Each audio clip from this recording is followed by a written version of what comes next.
This is blasphemy. This is madness.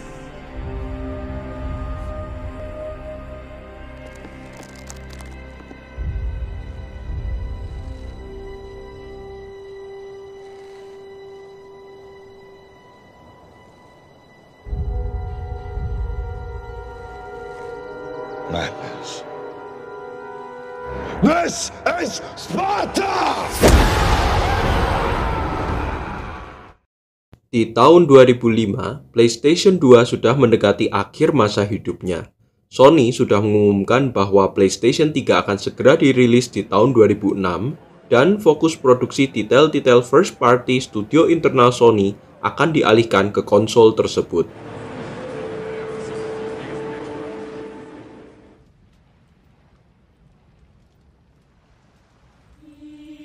Tetapi Sony juga sadar sepenuhnya bahwa konsol PlayStation 2 adalah sebuah sukses besar bagi mereka. Dan Sony tak ingin melepas konsol ini begitu saja. Banyak titel-titel yang dipersiapkan dalam konsol ini sebelum ajalnya tiba. Salah satu garapan paling spektakuler menjelang akhir hayat PlayStation 2 adalah game God of War ciptaan studio Santa Monica.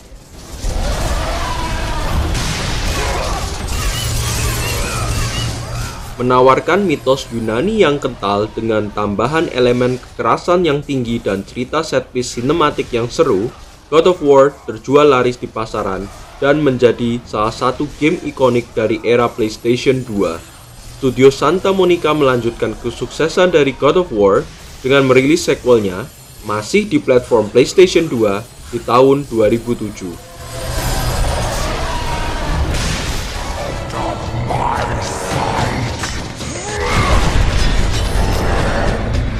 God of War 2 melejitkan kesuksesan franchise ini ke tingkatan yang lebih tinggi lagi, menahbiskan posisi Kratos sebagai salah satu protagonis game yang paling populer di era tersebut. Sebelum studio Naughty Dog dengan seri Uncharted menunjukkan kepada dunia bahwa game bisa tampil dengan rasa sinematik, Santa Monica melakukannya terlebih dahulu melalui franchise God of War mereka.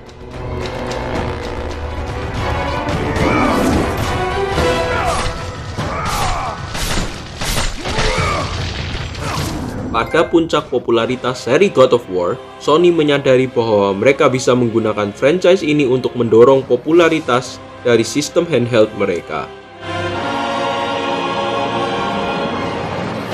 Pada tahun 2008, PlayStation Portable atau PSP sudah memasuki tahun keduanya di pasaran handheld. Tetapi sistem portable milik Sony ini belum juga sanggup mengungguli sistem DS dari Nintendo. Sony percaya bahwa adanya sebuah titel God of War di sistem portable mereka akan menunjukkan betapa superiornya handheld mereka ketimbang Nintendo DS. Masalahnya, mereka tidak bisa meminta studio Santa Monica untuk melakukannya. Segera setelah kesuksesan dari God of War 2, tim developer di Santa Monica sudah sibuk membedah hardware dari PlayStation 3 untuk menyiapkan God of War 3, titel yang akan menjadi pamungkas trilogi petualangan Kratos. Sony tak kehabisan akal. Game God of War di titel handheld ini mereka serahkan pada sebuah tim developer yang baru, Ready at Dawn Studio. Ready at Dawn adalah sebuah studio muda yang ambisius. Mereka baru saja mendapatkan sukses melalui titel debut mereka, Dexter, yang terjual lebih dari 2 juta kopi di platform PlayStation Portable. Kesuksesan developer muda ini meyakinkan Sony bahwa ini merupakan keputusan yang tepat untuk menyerahkan produksi titel spin-off God of War ke tangan mereka.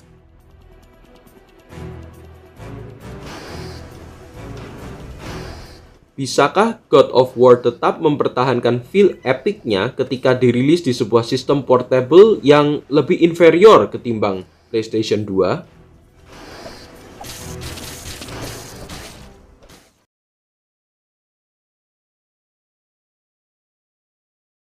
Menggarap game God of War di sebuah sistem portable adalah tantangan besar bagi Ready at Dawn. Banyak orang yang menyangka bahwa Ready at Dawn seharusnya sudah punya pengalaman. Sebab bukankah Dexter yang mereka ciptakan juga adalah spin-off dari franchise besar lain di PlayStation 2, Jak and Daxter? Apa bedanya dengan God of War?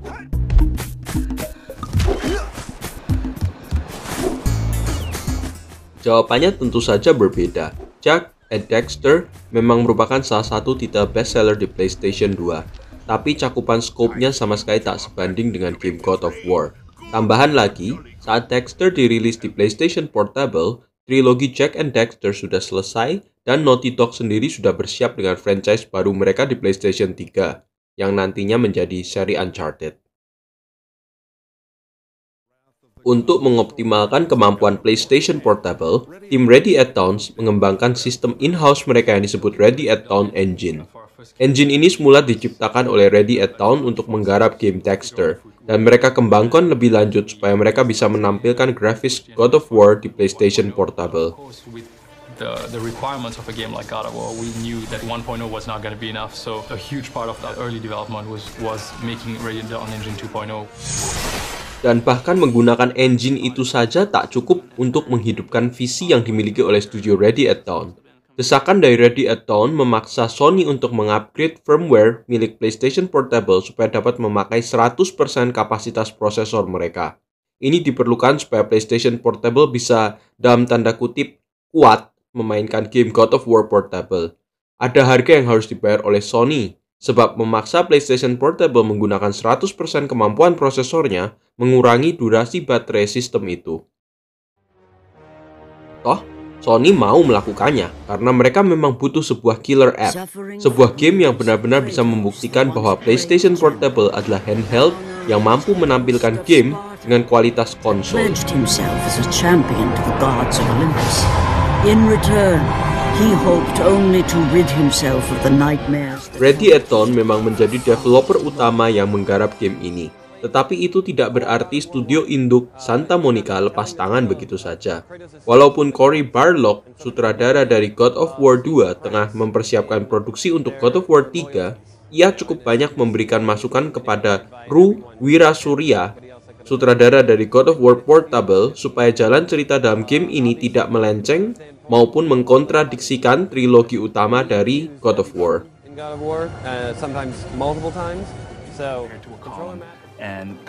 Wirasuria sendiri juga tidak mau asal-asalan menggarap game ini. Tidak hanya mendapatkan info dari Santa Monica saja, ia juga mati-matian mempelajari dan mendalami kisah mitologi Yunani supaya nantinya bisa ia beri spin kisah uniknya sendiri.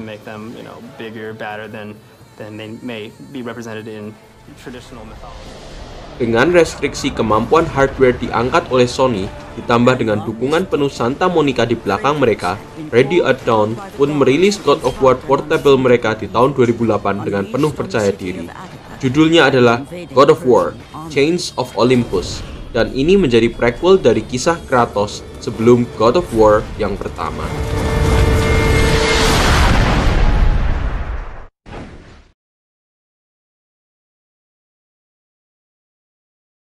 Kisah dalam God of War Chains of Olympus dimulai saat Kratos membela kota Attika dari serangan kekaisaran Persia.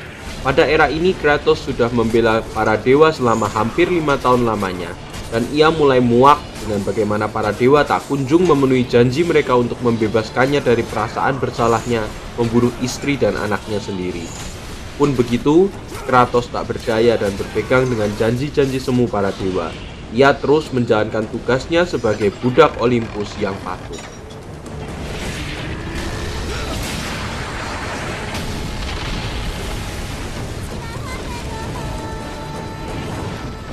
Setelah Kratos sukses mempertahankan kebebasan kota Attika, ujian yang sebenarnya harus ia hadapi. Kratos melihat bahwa matahari jatuh ke dunia dan dengan cepat seluruh dunia diliputi oleh kegelapan.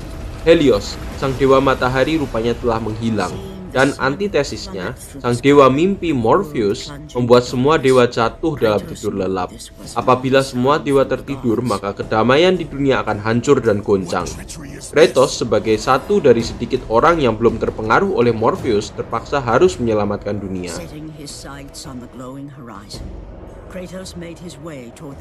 Chains of Olympus menempatkan Kratos pada posisi yang unik. Posisi yang tak pernah kita lihat dalam kedua game God of War konsol sebelumnya. Dalam game ini, Kratos tergambar sebagai sosok yang lebih manusiawi. Ia memang muak dengan segala kejahatan para dewa, Tetapi di sisi yang bersamaan, ia juga masih peduli dengan kehidupan para manusia. Itulah sebabnya ia masih turun tangan membantu para dewa menghentikan keinginan jahat Morpheus untuk menidurkan si antero dunia. Kontraskan ini dengan bagaimana Kratos memutuskan untuk memimpin penyerbuan ke Olympus di awal God of War 3. Zeus! Your son has returned. I bring the destruction of Olympus! Saat dirilis di tahun 2008, pencapaian Chains of Olympus terbilang mencengangkan. Kendati kualitas grafisnya masih sedikit di bawah duologi God of War di konsol PlayStation 2, saya terperanjat melihat mayoritas elemen utama God of War hadir lengkap di sini.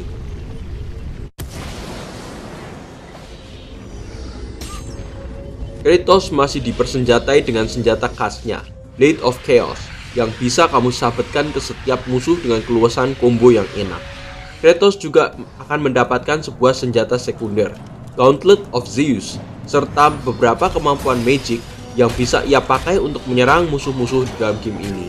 Kontrol yang luas sangat memudahkan pemain berganti dari satu senjata ke senjata lain, sekaligus mengeksekusi kemampuan magic milik Kratos.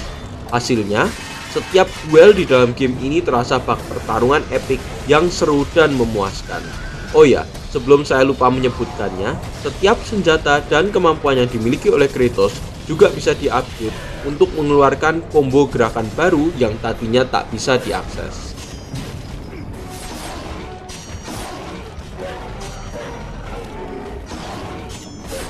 Satu lagi hal yang memorable dalam setiap game God of War adalah pertempuran epik dengan para bosnya. Siapa yang bisa lupa menghadapi Hydra pada awal God of War pertama? Tadinya saya menyangka bahwa kemampuan PlayStation Portable pasti bakalan kesulitan mereplikasikan opening semegah itu. Saya salah.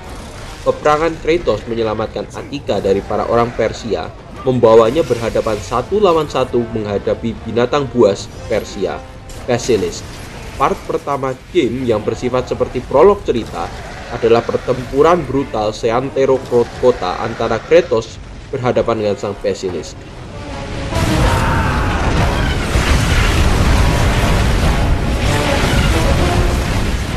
Ready at Dawn seakan ingin memberikan statement yang jelas kepada semua pihak yang meragukan mereka. Oh, this is a God of War game true and true, alright?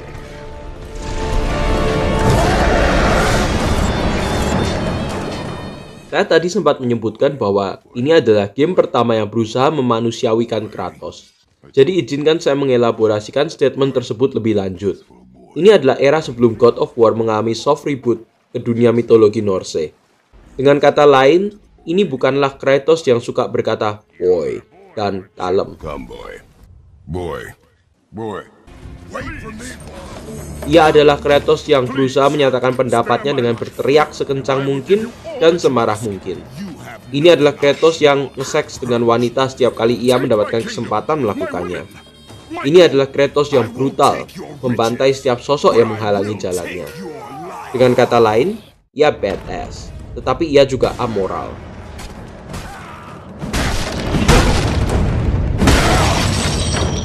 Baru di dalam Chains of Olympus inilah kita sebagai gamer diberi kedalaman yang lebih intim dengan bagaimana Kratos merasa bersalah ketika ia membantai istri dan anaknya. Dan di dalam momen-momen klimaks game ini, Kratos diberi sebuah kesempatan untuk memperoleh kedamaian dan kebahagiaan yang telah lama ia dambakan. Hanya untuk hal itu direnggut kembali secara brutal darinya. Melihat apa yang dialami oleh Kratos di dalam game ini, rasanya memberi justifikasi bagi kemarahannya kepada para dewa. Game ini, bagi saya, merupakan prequel yang jauh lebih kompeten ketimbang God of War Ascension di PlayStation 3 untuk menunjukkan kepada gamer kenapa Kratos begitu membenci para dewa secara personal. Forever. While his hatred and anger for the gods grew ever stronger, he knew there was but one thing to do.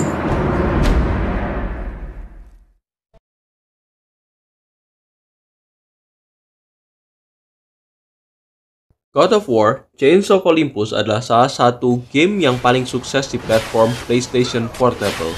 Game ini mampu mencetakkan angka penjualan sebanyak lebih dari 3 juta kopi, menobatkannya masuk dalam top 10 game terlaris di PlayStation Portable.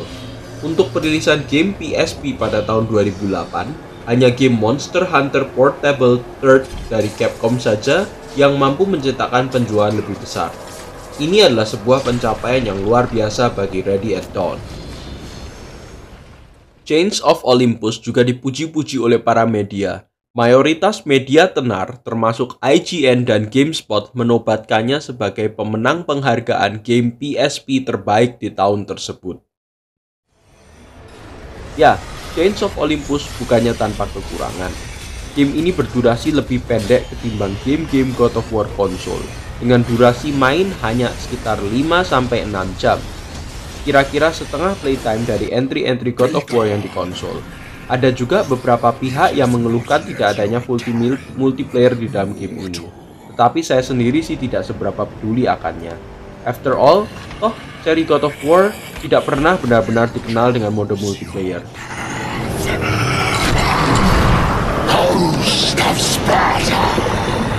Dan bagi para gamer yang ingin memainkan lebih dari campaign utamanya, bisa mendapatkannya dengan memainkan challenge mode dari game ini. Menamatkan game ini dengan level kesulitan yang berbeda-beda juga akan memberikan unlockable-nya sendiri, seperti behind the scene video atau galeri foto. Walaupun Ready at Dawn menyatakan bahwa God of War Chains of Olympus adalah game terakhir yang hendak mereka garap untuk platform PlayStation Portable, mereka dipaksa menelan ludah sendiri ketika Sony meminta mereka untuk menggarap sequel bagi game ini. Game tersebut akan dirilis di tahun 2010 dengan judul God of War Ghost of Sparta. Walaupun game tersebut tak kalah apik dibandingkan God of War Chains of Olympus, Ghost of Sparta tak pernah bisa menyamai kesuksesan sang prequel. Ada banyak faktor akan kenapa Ghost of Sparta kurang berhasil. Pertama, posisi game tersebut yang aneh di dalam timeline, terletak antara God of War 1 dan 2, membuatnya terasa sebagai entry yang tak diperlukan bagi gamer yang tak perlu memahami mitologi God of War secara terlalu mendalam. Kedua, klimaks dari God of War sudah selesai melalui perilisan God of War 3 di PS3 sekitar beberapa bulan sebelum Ghost of Sparta dirilis, membuat hype akan franchise God of War telah berlalu. Dan yang ketiga, perilisannya di tahun 2010 itu adalah saat dimana PlayStation Portable sudah mulai memasuki masa senja dan sudah mulai ada desas-desus akan perilisan handheld penerus PSP yang lebih powerful.